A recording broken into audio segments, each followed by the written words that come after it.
Gusto mong maging attractive uli. Gusto mong bumalik ang ex mo. Mari-attract siya mga utol. This time, ibahin po natin ang ating diskarte. Masyado tayo mabait eh. Ngayon mga utol, ituturo natin hindi lang basta self-care, but be selfish. Selfish ang gagamitin nating term or i-observe natin ngayon mga utol para maibalik ang ex mo or para maging attractive ka. Alam naman po natin na hindi naman masama yung pagiging selfish or magiging makasarili mga utol kung ito po ay may hangaring mabuti or positive. Kasi by being selfish, dito mo maiintindihan na mas unahin mo dapat ang sarili mo. Kasi usually, sa isang breakup, parati kang may concern eh.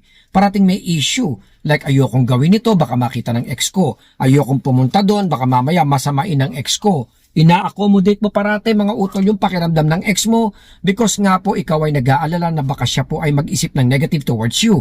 Mali po yun mga utol. Pero pag being selfish, syempre maiisip mo sa kanya, bahala ka dyan. I don't care. Kung magalit ka, kung selfish ang tingin mo sa akin, I don't mind. Uunahin ko ang sarili ko. Dahil to be honest mga utol, mas magiging attractive ka. Surprisingly, kung ito po ay ipaparamdam. Huwag naman yung masyadong mayabang at matapobre mga utol. Kasi alam naman po natin na pagka sinabing selfish, nalilinya sa mga ganong terms, di ba po? Hindi po yun ang ibig ko sabihin. Ito po ay isang advice na gusto ko lang pong maintindihan natin para legit na mas malinaw sa atin mga utol na unahin natin ang ating sarili by being selfish nga.